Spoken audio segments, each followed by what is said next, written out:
చిన్ని విజయ్ వీళ్ళంతా కలిసి నా జీవితంతో ఆడుకున్నారు.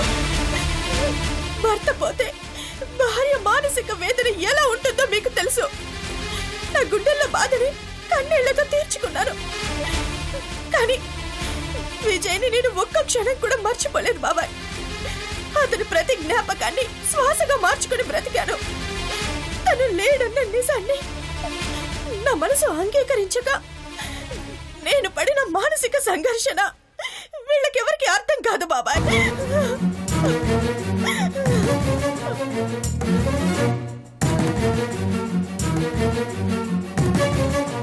జానకి మీద ప్రేమతో వీళ్ళెవరూ నా జీవితం గురించి ఆలోచించలేదు. అందుకే నేను ప్రెగ్నెంట్ నైనా బొట్టు గాజులు తీసేసిన వీళ్ళ మనసులో కరగలేదు. కానీ ఆ భగవంతుడు విజయ్ మీద నా ప్రేమకు కరిగిపోయాడు. అందుకే విజయ్ ఈ రోజు నా కళ్ళ ముందుకొచ్చాడు.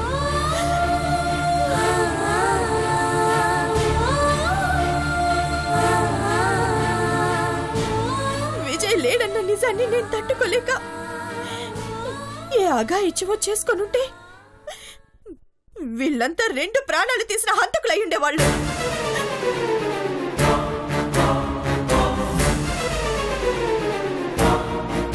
నా మానసిక ఆవేదనకి న్యాయం కావాలి. నా కన్నీళ్ళకి సమాధానం కావాలి. విజయ్ ప్రేమ కోసం నేను పడ్డ బాధకి ఓదార్పు కావాలి. వీళ్ళు చేసిన అమానుషాన్ని మర్చిపోయి నేను మళ్ళీ మామూలు మనిషి కావాలంటే వీళ్ళందరికీ శిక్ష పడాలి.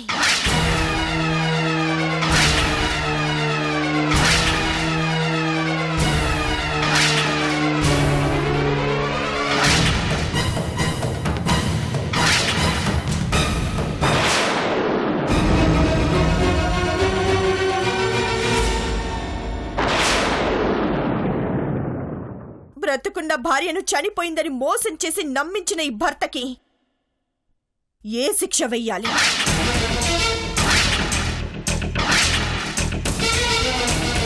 అమ్మలా చూసుకోవాల్సిన అత్తయ్య కొడుకు చచ్చిపోయాడని అబద్ధం చెప్పి కోడల్ని కన్నీళ్లు పెట్టించిన ఈవిడికే శిక్ష వేస్తారు.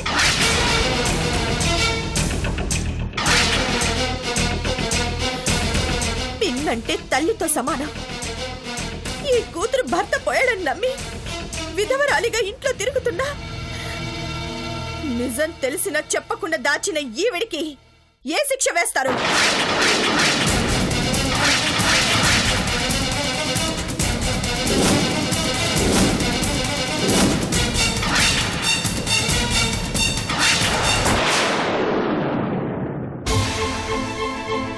మీరు తీర్పు చెప్పకపోతే నేను ఇక్కడే ఊరేసుకొని చచ్చిపోతాను బాబాయ్. అలా మాట్లాడకమ్మా. వీళ్ళు చేసిన తప్పే. ఆ తప్పింది జీవితాలను తలకిందులు చేసిందంటే ఆ తప్పుకి శిక్ష పడాలి. కానీ ఆ తప్పు చేసింది నా వాళ్ళు. ఇంట్లో వాళ్ళే తప్పు చేసినప్పుడు నేను తీర్పు చెప్పే అర్హతే కోల్పోయానమ్మా.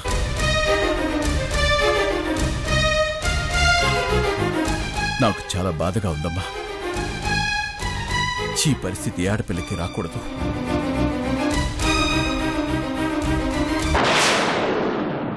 ఇంట్లో పిల్లలు తప్పు చేస్తే పెద్దవాళ్ళు దారిలో పెడతారు, సరిదిద్దుతారు. కానీ పెద్దవాళ్ళే తప్పు చేస్తే చివరికి చెప్పాలి. అందుకే నీకేం న్యాయం కావాలి నువ్వే అడుగు, నేను చేస్తాను.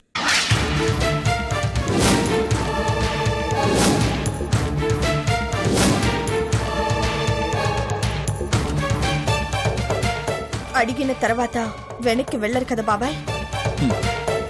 ఈ హరిశ్చంద్ర ప్రసాద్ ఒకసారి మాటిస్తే తప్పడమ్మా. ఏ జానకి కోసమైతే వీళ్ళంతా కలిసి నా గొంతు కోసారో ఆ జానకి మీ కూతురు కాదని నీళ్ళొదులుకోవాలి.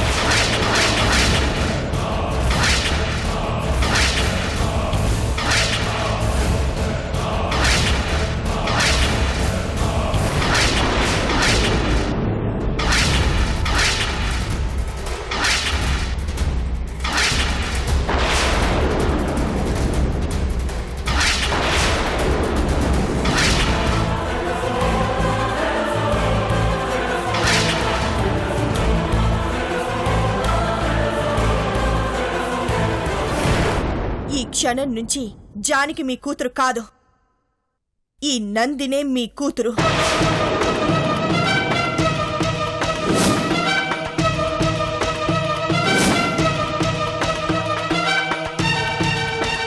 భర్తగా విజయ్ని జానకి వదులుకోవాలి.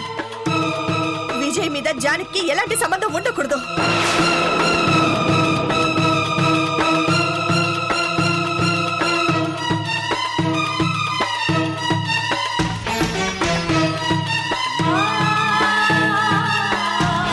ఈ రెండింటికి మీరు ఒప్పుకుంటే నాకు న్యాయం జరుగుతుంది.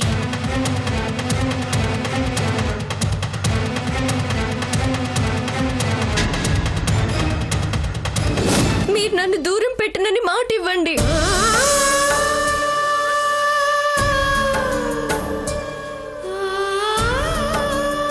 అలాగేనమ్మా.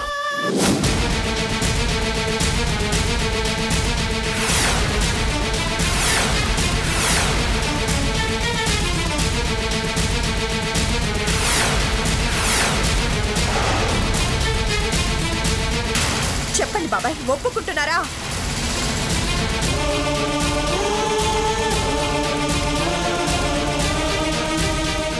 నందిని, నీకు జరిగింది అన్యాయమే. కానీ జానకి ఏం చేసిందని వాళ్ళ నాన్నని వదులుకోమని చెప్తున్నావు?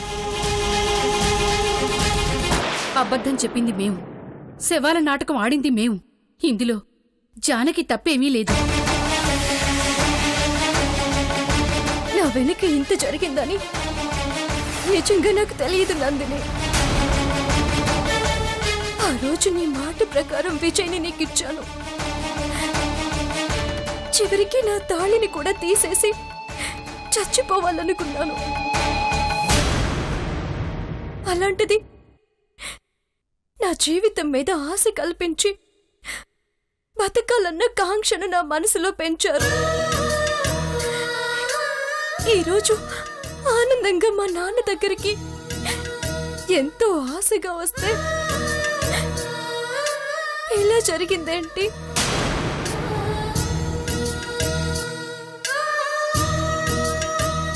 నందిని, జానకి వాళ్ళ నాన్నంటే పంచప్రాణాలు అని నీకు తెలుసు. అలాంటిది వాళ్ళిద్దరినీ దూరం చేయకమ్మా. బాబాయ్, నాకు మీ దగ్గర నుంచి సమాధానం కావాలి. ఒప్పుకుంటున్నారా లేదా?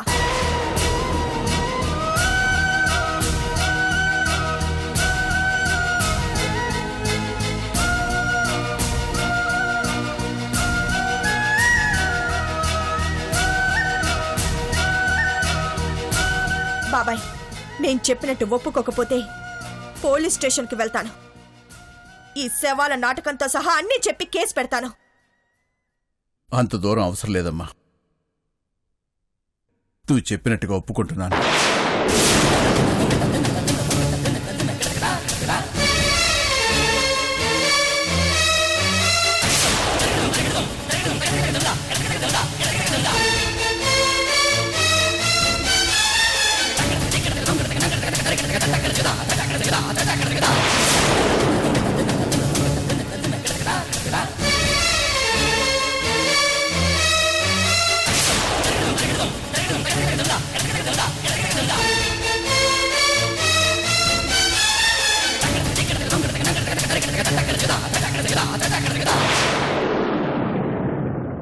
ఇప్పుడు చెప్పు, నన్నెందుకింత మోసం చేశావు?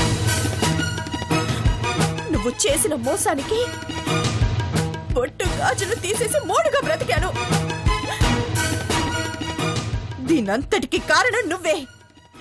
ఇప్పుడు ఏం చేసి నీ పాపాన్ని సరిదిద్దుకుంటావు?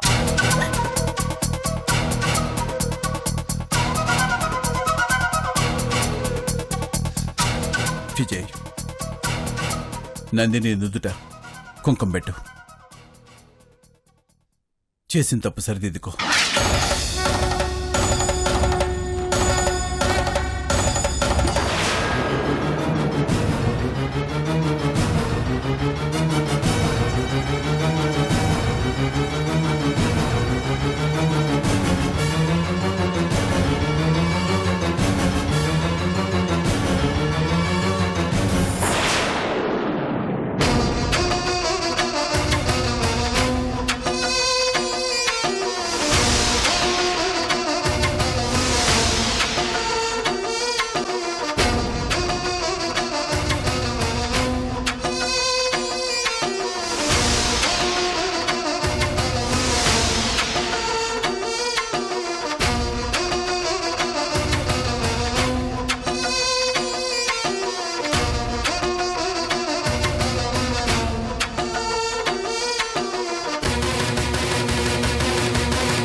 నందిని,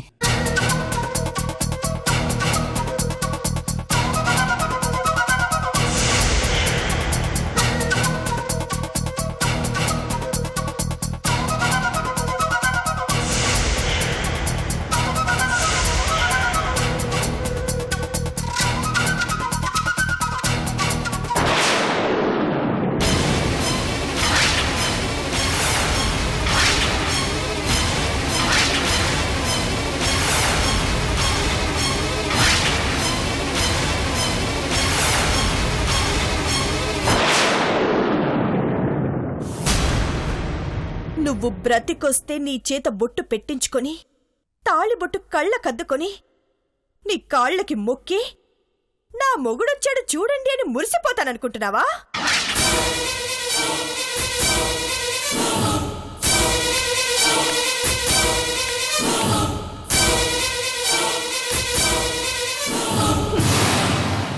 ఎవరో వదిలేసిన ఎంగిలాకు మీద ఆశపడే క్యారెక్టర్ నాది కాదు.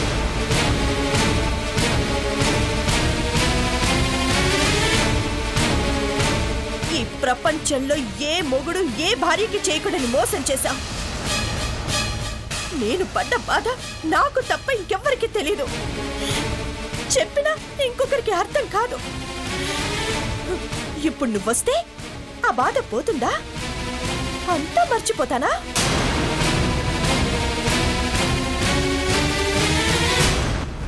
జానికి సంతోషం కోసం నువ్వు ఇదంతా చేశావు. నేను చచ్చిపోయినట్టుగా నమ్మించావు. రేపు ఇదే జానకి కోసం నన్ను చంపమని గ్యారెంటీ ఏంటి?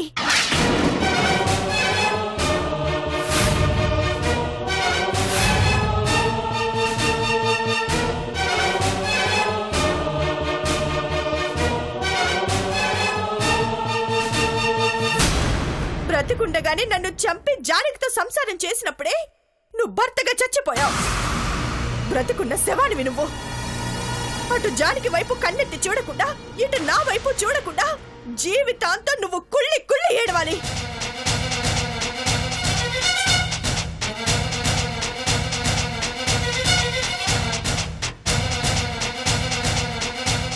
నువ్వు చేసిన ఈ పాపానికి చట్టంలో ఎంత పెద్ద శిక్ష ఉందో నాకు తెలీదు.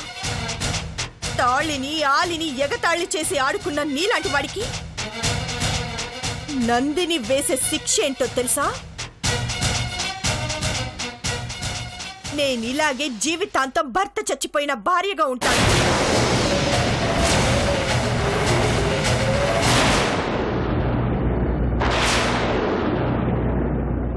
నువ్వు నా కళ్ళ ముందే ఉంటావు, నా చుట్టూ తిరుగుతుంటావు. కానీ నేను మాత్రం పట్టించుకోను. నీకు సుఖం సంతోషం ఏమీ లేకుండా చేస్తాను.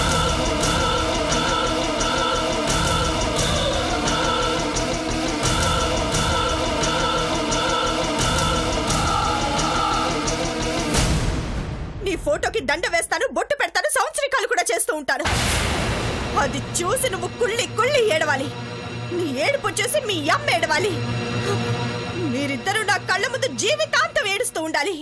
అదే అదే నీకు శిక్ష.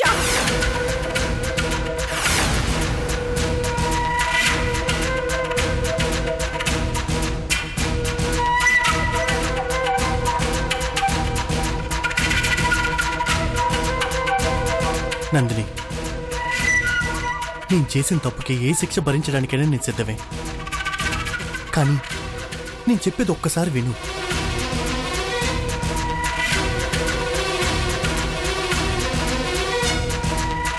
నీకు నా మీద ఉన్న ప్రేమ ఎలాంటిదో, నాకు జానకి మీద ఉన్న ప్రేమ అలాంటిదే.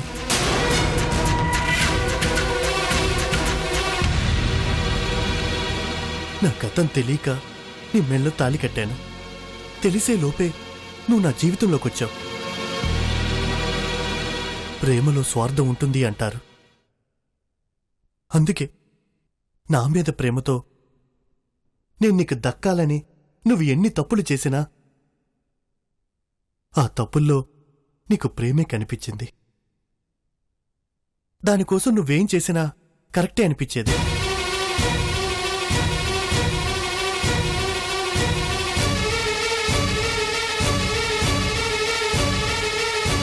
ఇప్పుడు నేను చేసింది కూడా అదే. ప్రేమ గొప్పదా, ప్రాణం గొప్పదా అని ఆలోచించాను. బ్రతికున్నప్పుడు ప్రేమకు అర్థం ఉంటుంది, చనిపోయకుండే ప్రేమకు గుర్తింపే ఉంటుంది. గుర్తింపుగా మిగిలిపోవడానికి మనవి జ్ఞాపకాలు కాదు నందిని, జీవితాలు.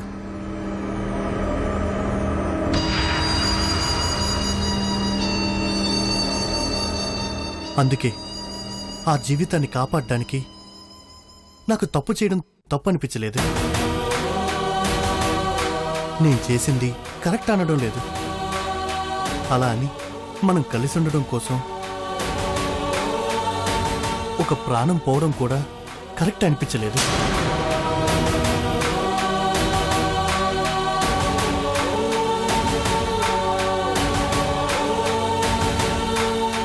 ఆ రోజు నేను చేసిన మోసంలో నాకు న్యాయం కనిపించింది. నేను నీకే దక్కాలన్న నీ ప్రేమలో స్వార్థం ఉంది. మనిద్దరం సంతోషంగా ఉండాలి అన్న జానకి ప్రేమలో త్యాగం ఉంది.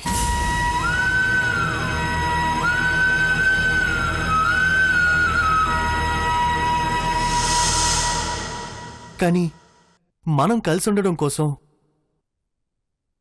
జానకి చనిపోకూడదన్న నా ప్రయత్నంలో నీకు మోసం కనిపించింది.